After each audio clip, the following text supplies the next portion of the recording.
Hello दोस्तों, मैं दीपक sir आप सभी को आइडियल स्टडी पॉइंट में स्वागत करता हूं।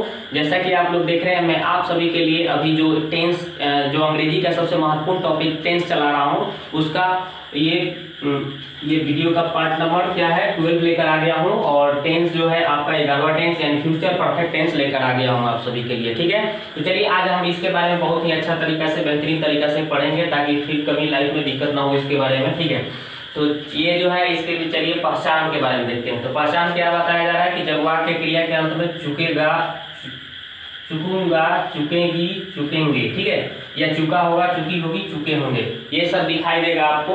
तो ये आप इसको क्या बोल सकते हैं, फ्यूचर परफेक्ट टेंस बोल सकते हैं। ठीक है, अब चलिए रूल्स को देखते हैं। तो रूल्स में क्या बताया गया है कि फर्स्ट पर्सन आई तथा वी के साथ आपको शैल है तथा अन्य सभी कर्ताओं के साथ आपको विल हैव का यूज करना है। उसके बाद में मुख्य क्रिया में तीसरा रूप लगाकर ऑब्जेक्ट को लिख देना है। ठीक है, उसके बाद में देखिए पैटर्न क्या बताया जा रहा है कि अफर्मेटिव रहेगा तो सब्जेक्ट के बाद में शैल हैव या विल हैव का यूज करना है प्लस V3 प्लस ऑब्जेक्ट। ठीक है, और नेगेटिव होगा तो क्या लगाना है, सब्जेक्ट प्लस शैल या विल के बाद में प्लस नॉट लगाना है, फिर plus have plus V3 plus object. ठीक है, और इंट्रोगेटिव होगा तो शैल या will plus subject plus have plus V3 plus object plus question mark लगाना है। इसी तरह से यहाँ पे इंट्रोगेटिव और नेगेटिव होगा अगर, ठीक है, इंट्रोगेटिव प्लस नेगेटिव हो तो शैल या will plus subject plus not plus have plus V3 plus object plus question mark ऐसे लगा देना है। ठीक है, और WH क्वेश्चन बनाएगा तो WH क्वेश्चन शैल या will plus subject plus not रहेगा तो not plus have plus V3 plus object plus question mark. यदि आप इसका स्क्रीनशॉट लेना चाहते हैं तो आप स्क्रीनशॉट ले सकते हैं। चलिए अब इसके बाद इसके एक एक एग्जाम्पल को हम अच्छी तरह से इस पैटर्न पर आपको हम ट्रांसलेट करके एक एक एग्जाम्पल, दो एग्जाम्पल बताते हैं। ठीक है, ताकि आपको इसके बारे में अच्छी तरह से समझ हो सके। ठीक है, आप इसके बारे में अच्छी तरह से समझ सके।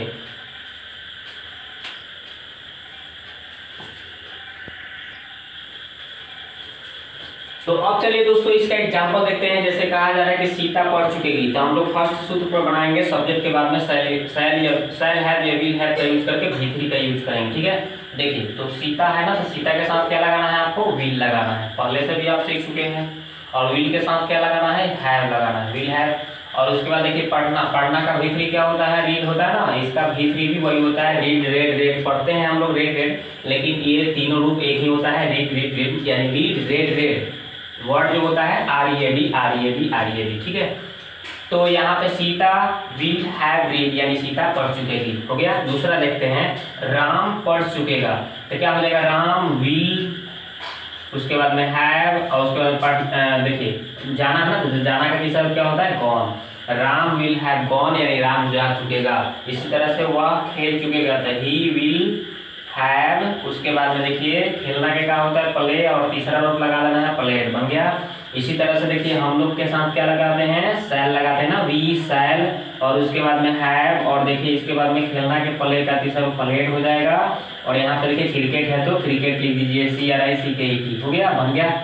यानी कि हम लोग क्रिकेट खेल चुकेंगे, यानी कि सब्जेक्ट पहले लिखना था तो सब्जेक्ट, फिर शैल हैव या विल हैव तो शैल हैव लगेगा। वी के साथ शैल बताया था ना, आई या वी के साथ शैल बताया था आपको कि शैल हैव का यूज करना है, तो वी शैल हैव लगा दिए। फिर उसके बाद V3 यानी कि प्लेड, और ऑब्जेक्ट क्या है, क्रिकेट, तो क्रिकेट लिख दिया। यानी कि हो गया सीता पढ़ चुकेगी, Sita will have read, Ram जा चुकेगा, राम विल हैव गॉन, और वह जा खेल चुकेगा तो ही विल हैव प्लेड, और हम लोग क्रिकेट खेल चुकेंगे तो we shall have played cricket. ठीक है, इसी तरह से अब चलिए नेक्स्ट सूत्र का एग्जांपल देखते हैं। ठीक है,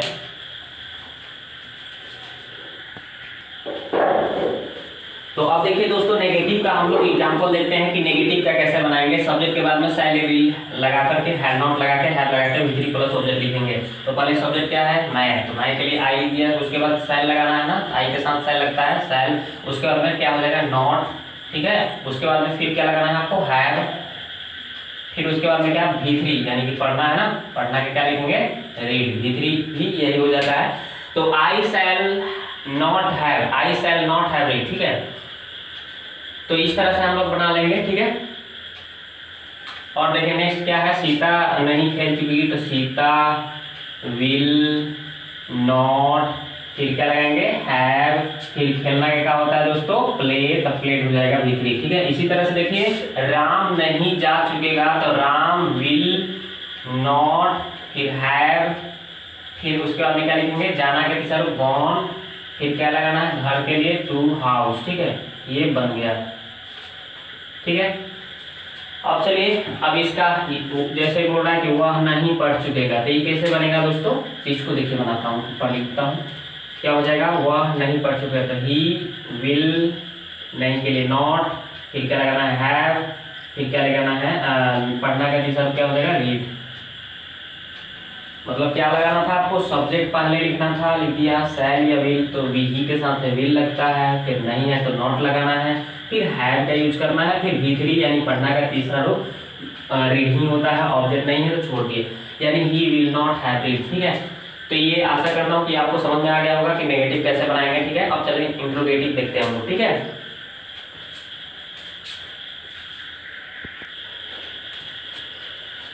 तो अब चलिए दोस्तों अब हम लोग क्या देखते हैं, ये तीसरा सूत्र इंट्रोगेटिव सेंटेंस, जिस मतलब कि जिस वाक्य में पहले क्या से शुरू होगा, जो वाक्य जो होगा पहले क्या से शुरू होगा, उसमें हम लोग क्या लगाएंगे, तो पहले शैल या विल लगाकर सब्जेक्ट, फिर have plus V3 plus subject plus question mark. Shell will पहले लगाना है, तो देखिए तुम के साथ क्या लगेगा, विल लगेगा ना, तो विल लिख दिया, फिर उसके बाद सब्जेक्ट क्या है, तो हम तुम का लिख देंगे यू, ठीक है। फिर उसके बाद में क्या हैव लगाना है, तो हैव लगा दिया, फिर क्या लिखना है V3 यानी खेलना का तीसरा रूप होता है प्लेड, बन गया ना, यानी विल यू हैव प्लेड। इसी तरह से सीता है ना, तो सीता के चलते क्या लगेगा विल, उसके बाद में सीता सब्जेक्ट लिखा गया, उसके बाद में क्या लगाना है आपको हैव लगाना है, फिर उसके बाद जाना का तीसरा क्या हो जाएगा गॉन, बन गया। इसी तरह से देखिए इसको कैसे बनाएंगे, विल लगाएंगे पहले, राम है तो राम, फिर उसके बाद में क्या लिखेंगे दोस्तों हैव, उसके बाद में पढ़ना का तीसरा क्या हो जाएगा रीड क्वेश्चन मार्क। इसी तरह से विल वाह के लिए क्या लिखेंगे ही, और उसके बाद में हैव, और उसके बाद स्लीप का तीसरा क्या हो जाता है स्लेप, ठीक है, बन गया। तो आशा करता हूँ कि ये भी आप समझ गए होंगे कैसे बनाना है इंट्रोगेटिव, ठीक है। अब चलिए इंट्रोगेटिव प्लस नेगेटिव देखेंगे, ठीक है।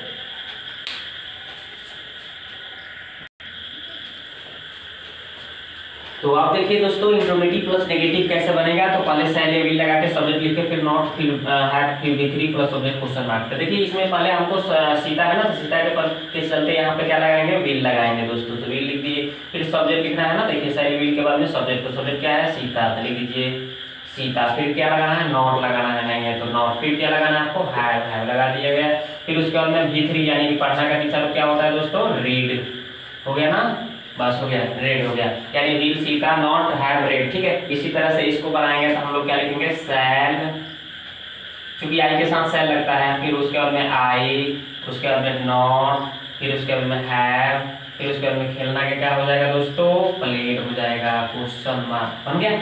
इसी तरह से अब नेक्स्ट देखते हैं, अब हम देखेंगे WHQ कैसे बनाते हैं, ठीक है। चलिए WHQ देखते हैं कैसे बनाएंगे।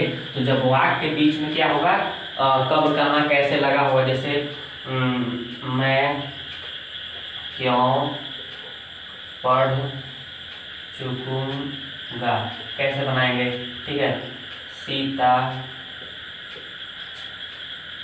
वहाँ क्यों नहीं जा चुकेगी, कैसे बनाएंगे इस तरह, तो क्यों का पहले लिख देंगे वाई, और ये देखिए आई के साथ क्या लगता है शैल, देख रहे हैं ना, WHQ पहले लिख दिए तो क्यों का वाई लिख दिया, फिर शैल या विल, तो फिर इसके साथ आई के चलते शैल लग गया, फिर सब्जेक्ट क्या है मैं के लिए आई लिख देंगे, फिर नहीं है तो नॉट, तब इसमें नहीं है तो नॉट नहीं लगाएंगे, छोड़ देंगे, हैव लगाएंगे, फिर हैव लिख दिए, फिर उसके बाद में क्या लगाना V3 वर्ब तीसरा रूप यानी कि रीड का तीसरा रूप रेड भी हो जाता है, और ऑब्जेक्ट नहीं दिया है तो छोड़ दीजिए, ये बन गया। इसी तरह से देखिए क्यों है ना बीच में, तो क्यों का लिखेंगे वाई, उसके बाद में क्या लिखेंगे शैल या विल, तो सीता है इसके चलते क्या लग जाएगा विल, फिर उसके बाद में सीता का सीता लिख देंगे, फिर नहीं है ना तो नॉट लगाएंगे, फिर उसके बाद में क्या लगाना है आपको हैव लगाना है, देख रहे हैं नॉट के बाद हैव, फिर V3 यानी जाना का तीसरा क्या हो जाएगा गॉन, और कहाँ जाना है वहाँ, तो वहाँ के देयर हो गया,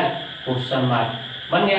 यानी why will Sita not have gone there, यानी कि सीता वहाँ क्यों नहीं जा चुकेगी।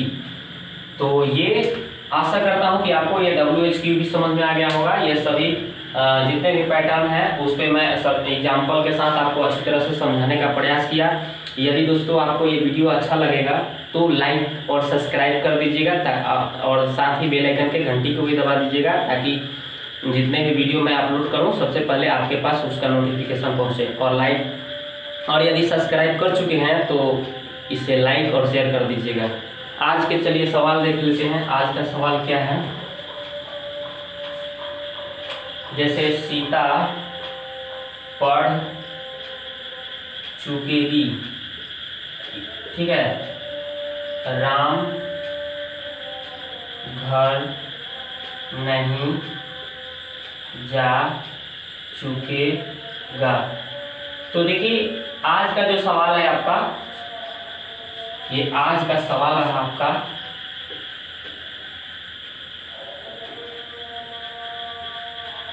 आज का सवाल, ठीक है। तो आज का सवाल आपका है सीता पढ़ चुकेगी, राम घर नहीं जा चुकेगा। तो जिसका जवाब आपको कमेंट बॉक्स में देना रहेगा, ठीक है। अब हम नेक्स्ट वीडियो में मिलते हैं, तब तक के लिए नमस्कार, thank you very much video को देखने के लिए।